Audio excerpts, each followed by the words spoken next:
MIF TV. Televízia, ktorá je k vám najbližšie.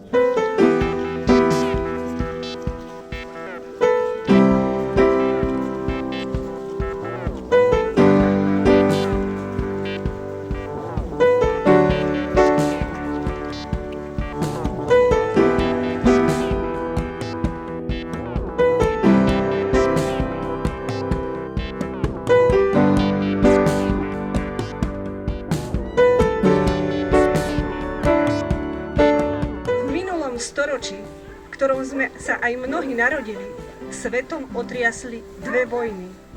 V obidvoch sa za krátky čas vojnový oheň rozhorel do celej Európy a mnohých krajín ostatných kontinentov. Prvá svetová vojna vypukla dňa 28. júla 1914. A v ten istý deň bol aj vydaný mobilizačný príkaz.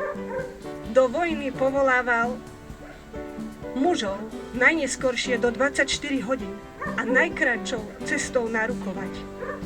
A tak aj muži z našej obce Korňa rukovali.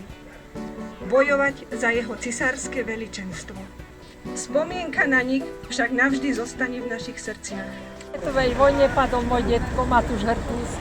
No a jeho menovci, ale to už neviem kto bol. Boli sme ešte maličky. Ani sme ho nepoznali, len fotografia nad pecom bola vyvesená. Boli sme ako detičky, bolo nás 10.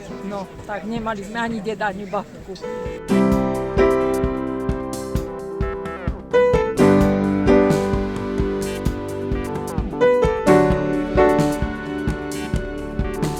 Obec Korňa doposiaľ pamätník obetí prvej a druhej svetovej vojny nemala, pretože sme boli súčasťou veľkej Turzovky. Najmä tí, ktorí padli v druhej svetovej vojne, tu majú ešte svojich vnukov, takže je to také zadosťučinenie a naozaj česť ich pamiatke, že sa nám vôbec toto dielo podarilo zrealizovať. V budúci rok budeme mať 70 rokov, takže je to aj taká česť pre našu obec, že sa tento pamätník podarilo vybudovať a je naozaj pri vstupe do obce. Čiže každý návštevník našej obce ho hneď zbadá na prvý pohľad.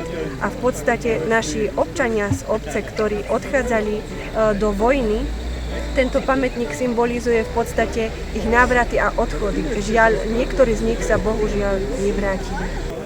Matka s dieťaťom vlastne symbolizuje aj to, že u nás matky vychovali svojich synov, ktoré ich v podstate poslali do vojny a mnohí z nich sa už nevrátili. Výskum pre našu obec urobil pán Ladislav Pašternák, ktorý získal v podstate informácie o padlých občanoch prvej a druhej svetovej vojne z vojenských archívov, z vojenských matrík.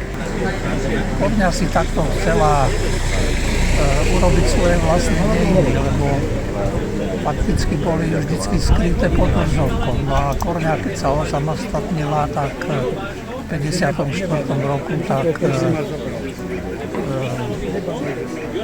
začala pracovať na tom, že mala svoje vlastné úrady, orgány, poslancov a tak a začala si tú históriu svoju vyčleňovať z tej veľkej Turzovky. Pracoval som s tými databázami a tam bol problém ten, že som musel vyriešiť, že to boli občania z Turzovky a ako keby ich trošku oddeliť a zaradiť ich do Korne.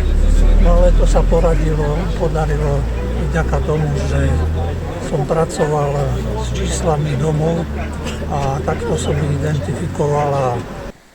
Drahí bratia a sestry, zišli sme sa na tomto mieste, aby sme požehnali pamätník tým, ktorí z našej obce položili život v prvej a druhej svetovej vojne. To, že si spomíname aj na tie generácie pred nami, aby sme nezabudli, čo pre nás vlastne urobili. Ale tým, že zvoláme Božie požehnanie, tak vlastne prinášame to, čo pre nás Boh pripravil tu na zemi. Určite nechcel ani vojny, ani násilie, ale pokoj, lásku, aby sme sa vzájomne rešpektovali, mali v úcte. Tak ja si myslím, že aj toto bude ľuďom pripomínať už pri vstupe do našej obce, že toto pre nás Boh pripravil. Tak ja si myslím, že je to tiež znamím toho, že si to uvedomujú a že si chcú uctiť aj predchádzajúce generácie a myslím aj v tej ťažkej dobe, v ktorej sa nachádzame. vojnové konflikty okolo nás, tak asi ľudia majú aj určitú obavu a uvedomujú si, že to nie je v poriadku. MIF TV. Televízia, ktorá je k vám najbližšie.